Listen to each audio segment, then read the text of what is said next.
Hi, my name's Ed.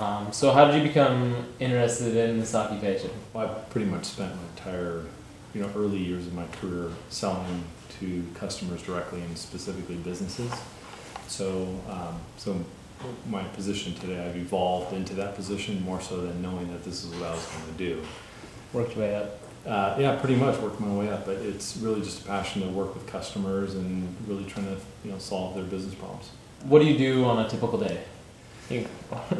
Well, on a typical day, there's a combination of things. Typically, I'll start out by looking at all the sales numbers, and because I have a worldwide responsibility, I'll look at every geography, every region around the world, and then typically do about an hour and a half worth of email. Right? We typically see anywhere between 100 to 150 emails a day, and then.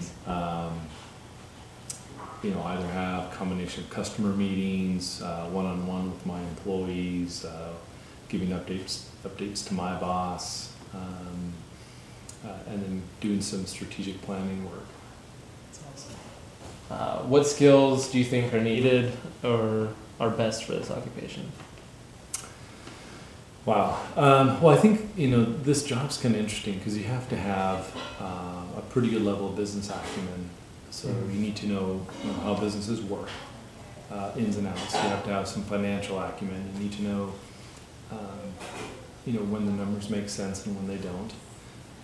You have to have great presentations. Are there any special courses a student might take that would be particularly beneficial in this field, or things that would just give it that extra oomph to get there? I think there's a couple that stood out for me.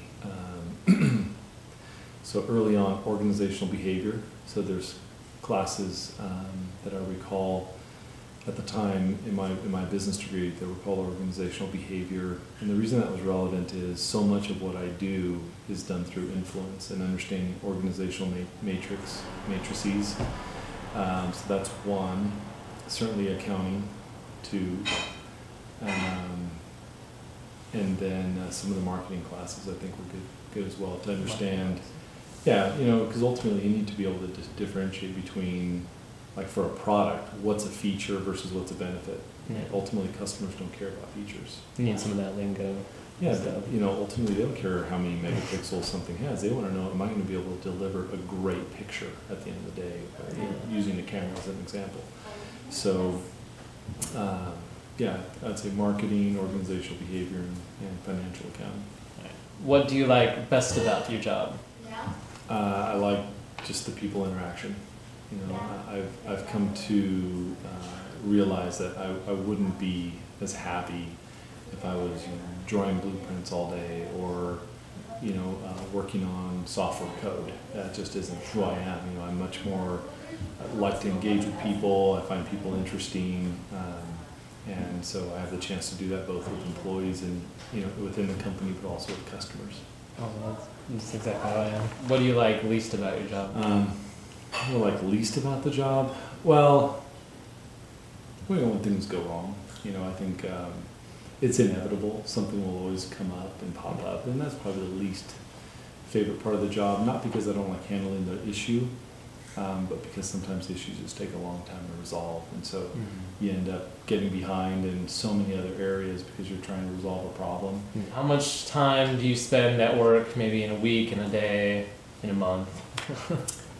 Well, I'm in one of those positions where you spend as much time as you have to get the job done. So it can vary between, on a great day, 6 hours, and a normal day, maybe 8 or 9 hours, and on a day where you got to get it done, 12. So it varies. So you can spend a whole day just basically from when you wake up to go to sleep. Oh, absolutely. There are days where I'll start at 6 a.m. and not log off or be done with my last call till 7 o'clock at night.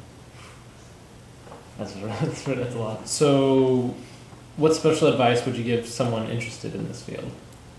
I would encourage someone that was interested, certainly finish school, right? I mean, get minimally, you got to get a 4-year degree. An MBA would be preferred, and then get on with a very reputable company, larger company early on is probably better. And the reason that is they invest a lot in their sales programs and sales training.